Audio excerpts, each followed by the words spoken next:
My husband, Jonah, passed away unexpectedly a month ago from a stroke. I don't want to get specific about that part, it's the worst pain I've ever felt in my entire life. And I'm still not sure how I'm ever going to move on. We were married for 5 years, together for 7. The past 2 years we've been trying for a baby, but we're just getting to the point of considering IVF when he died. Jonah had a close friend in high school named Marjorie. Marjorie also ended up going to the same university as he did, and they spent a lot of time together during those college years. Jonah said that he liked Marjorie's company, but never felt anything beyond friendship with her, which I totally believe. Jonah dated other women during that period, but told me that several times Marjorie hinted that she wanted him to ask her out. She also joked about wanting him to be her plan B in case she didn't meet someone and get married by 30. By the time I'd started dating Jonah, he had moved a couple hours away from his hometown, and Marjorie.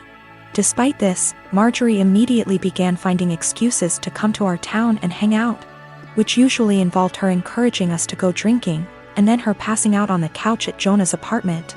I didn't mind her for the most part, but she had a habit of saying things like, "You know you ruined our marriage pact," and pointing out all the things that she knew about him, like what he took in his coffee, his favorite bands, etc. Over the course of our relationship, and especially after we got married, Jonah definitely put some distance into his relationship with Marjorie. He confided in me that he felt he had outgrown her and that they really had little in common anymore. He stopped responding to her invitations to hang out as often, though he would occasionally call to catch up out of guilt, especially when she would text him or leave messages saying she was so sad he was ignoring her and the like. But now he's gone. I had him cremated, like he wanted. We haven't done the memorial service yet, it was too hard for me to even imagine the first couple of weeks. And I also wanted to give time for some out-of-state people to make travel plans. The memorial is this weekend. However, 2 weeks ago, I received an email from Marjorie sent to around 60 people, including Jonah's family, saying that she was holding a memorial service for Jonah in the town where they grew up, the day before his memorial here. I was completely blown away, seeing as she hadn't mentioned anything to me or even attempted to call. Along with the details, the email said that she was planning the memorial in light of the fact that no other service had yet been held in his memory, and he deserved to be laid to rest with honor. For the record, she was invited to the memorial which I've been planning and knew it was happening. I called her, of course, and told her that while I appreciated her willingness to help with Jonah's goodbye, I was already planning a service for him that would involve all of his family and friends. She immediately went on the defensive and said that she had only started to plan a service when she realized I wasn't willing to do it in a timely manner. I told her that the timing wasn't her choice to make, but that if she wanted to have a memorial of some kind, to please just add on the invitation that his official memorial was going to be held this weekend. She said fine. I sent a message to all of Jonah's invited friends and family to make sure that they knew the real service, with both of our families, was going to be here, and then just washed my hands of the whole thing.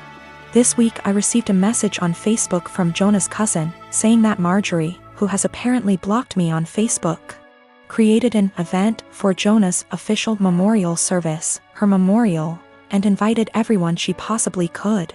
I've been getting blown up with emails asking which day the memorial is, and where. I'm honestly furious. I don't have the emotional energy to deal with this. I ended up putting a post up on my wall, reiterating the date of his service here, and asking people to please share it. Thankfully, I think the older members of the family don't use Facebook or email very often, so most of them haven't been confused, but a lot of people now think that Marjorie's service is the real one. I called Marjorie again, asking her to add an addendum to her event saying that his actual memorial was going to be here. She told me that Jonah would have wanted it this way, and that if I couldn't appreciate her efforts, I wasn't invited to say goodbye to Jonah. I told her that was fine, seeing as I'd already said goodbye to Jonah when I held him as he died. She hung up. Apparently she's now spreading information to her mutual friends with Jonah, saying that he was planning on leaving me because I wasn't able to conceive. She also said that we had approached her to carry a baby for us, all absolute lies. His cousin sent me a screenshot of a text where she said that Jonah always thought we would have the cutest baby together, and that angry widow doesn't understand how much he wants children. I'm at a loss as to what to do. I don't care what she says about me, but she's now tarnishing my husband's memory, especially saying that he wanted to divorce. Jonah would never have left me, and anyone that knows him at all knows that we were committed to each other above all else. I need to figure out how to tell this woman to off without encouraging her to spread more lies. And I also want to just forget the whole thing and crawl in bed and never get up again. My brother is a very hardworking man, and at 27 he is now very wealthy and doing well for himself. He's been with this girl for 6 months, and throughout the time we have gotten close because we both like hair, makeup, and shopping. I never knew there was anything wrong with their relationship except when she texted me last week saying she would love to hang out, but thinks it'll be inappropriate because her and my brother broke up. I asked her why, and she said she was sick and tired of auditioning to prove she was with him for the right reasons. She went on to say that my brother is paranoid she's after his money, so he would test her, like leaving out his bank statements on their bed and getting upset when she picked it up, going out to eat at high-end restaurants he requested and leaving his wallet on home at purpose to make her pay the bill and prove she's not going out with him for money, never buying her gifts and questioning her when she asks why he doesn't. I was shocked, so I had to hear my brother's perspective. We spoke and he told me everything she said was true and that there's nothing wrong with making sure his girlfriend is with him for the right reasons. He said he left his bank statements on the bed and was peeking through the door to see if she would be curious, and when he saw her pick up the papers he knew in his gut she was using him for his money. So he set up the restaurant idea to see if she would get upset at paying a $500 bill, which she was. I asked him if he thinks her being an elementary school teacher could have contributed to her being upset at a $500 bill at a restaurant he wanted to go to, and he said no. He said the straw that broke was when she asked him why he hasn't bought her a single gift since they've started dating, when she bought him a gaming console and new rims for his car, and he knew she was just discreetly asking him to buy her an expensive gift. He confronted her and said he thinks she's with him for his money, so she said let me do us both a favor and dumped him and blocked him. He's upset about the gold digging. And when I laughed, he called me an asshole. He said I would never understand what it's like being a rich man and being used, and I get that concern, but I told him if he thinks any woman will be okay with his tests and auditions, he's delusional as hell. If he doesn't want to be used for his money, he should start dating people as wealthy as him or leave lower income people alone, if he's not going to be genuine in his relationships unless they pass his test. Usually for Thanksgiving, we head out to go see family.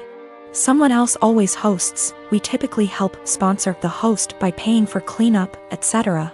Our home is just too small to host the 30+ folks who typically show up through the day. This year that's obviously not happening. Other than us talking about not doing the usual, Thanksgiving didn't come up until yesterday. My kids have the week off from online school, and I was doing a puzzle with them before dinner when my husband walks in after work and says, "So did we get a turkey?" I looked at him and said, "Well, I know I didn't." "Did you?" He stared at me blankly and said, "No." "What do you mean? Do we need to get one still? Is it being delivered?" I shrugged and said, "I don't know nothing about no turkey." The kids and he looked so confused, so I helped them along and said, "I didn't buy anything. I didn't plan anything. No one said anything to me about Thanksgiving. Nobody offered to help meal plan, cook anything, do anything." He blew up yelling at me about how I should have obviously known. I said, "Why? I've literally never planned or made a Thanksgiving dinner in my life. The most I've ever done was help clean up or maybe peel the potato." I asked him why didn't he plan anything, why didn't the kids plan anything? Why is everyone waiting until the last minute and dumping it on me? He just sputtered and yelled and stormed off to his office and left me with the kids. We all had dinner, the kids cleaned up, and I was relaxing with some wine and a book after they all went to bed. My husband tore into me about how he can't believe I left this all to the last minute. Now there will be no Thanksgiving. How could I be heartbroken to do this to the kids, etc. So I just looked at him and said, "Why didn't you plan? Why did you wait to the last minute to ask me?" He told me I was being a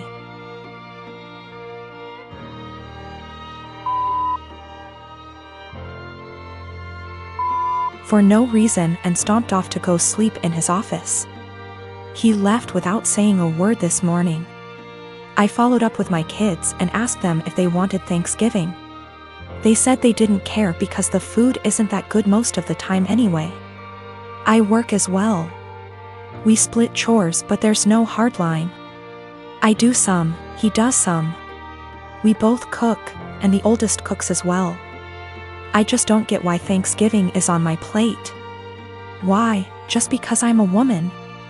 A lot of people seem to think that my kids are like toddlers or something. They're old enough to help make the menu for dinners, help with cooking, etc. Anyway, I told my husband that if he wants to do some traditional Thanksgiving with all the fattening, carby, salty, beige food, he can go ahead and plan it and I'll help in the same capacity as always. If he wants me and the kids to cook something together, aka a normal, average Thursday, I'll continue with what was scheduled. The kids genuinely do not care. Thanksgiving doesn't mean anything to them. One of them has been asking for us to stay home for years. One of them barely touches the food as it, and the other one only likes to go so she can see her cousins. And she sees them all the time anyway. The middle kid already dug out another puzzle for us and they're just happy they're off school. Also, we don't do Christmas. I've been with my fiancé for 3 years, 8 months engaged. We've had our ups and downs, but for the most part things have been pretty great, until she moved in 6 months ago. We've been combining our lifestyles and finances, basically easing into merging our lives together. The problem is she's a people pleaser, in her own words. She's been in therapy for 6 years, and I guess I never knew how bad it was until moving in with her. A lot of which she's hidden from me. She recently was promoted into accounts payable at her company and realized she is the lowest paid person on payroll. She didn't negotiate a good starting wage, and has never asked for a raise, or had one, despite multiple promotions. She inherited a car a few months ago and sold it. She had offers online from $18,000 to $25,000. But sold it to the first person who showed up for $10,000. She caught someone stealing her bike at college. The woman stealing the bike managed to convince my fiancé that it was actually her bike and my fiancé just let her take it. Despite the fact that she caught the woman cutting her bike lock. Last spring was my 30th birthday and she ordered a giant chocolate cake for the party. The cake normally comes with nuts, but given my allergy for nuts she ordered it without them. Well, when she went to pick it up and it had nuts on it, she just paid for it and brought it home. I couldn't even be in the same room as the cake. Which brings us to tomorrow. My father recently passed away and I need to fly to the other end of the country to get things sorted out with family, attend the funeral, etc. Meanwhile, we recently had a pipe burst in our home, and the contractors will be out tomorrow to fix it. My flight's at 6 a.m. and my fiancé will have to handle it, including all the negotiations because we don't know the extent of the damages. I've been giving it a lot of thought and I just don't trust my fiancé to handle it. And if I can't trust or rely on her to do something like this, how can we really be life partners? I mean, I trust that she is always looking out for me, and has my best interest at heart, but I can't trust her to get things done. We've talked about it a few times before, but it's been unproductive. She's convinced she's just being nice and doesn't like confrontation, then brings up examples of extremely confrontational people. I think she puts her aversion to conflict above her / our long-term goals, and she needs to find a happy medium. She doesn't understand how negatively this is impacting her life. But at the same time, we've had some amazing years together and she really is a great person. We're compatible in almost every other way.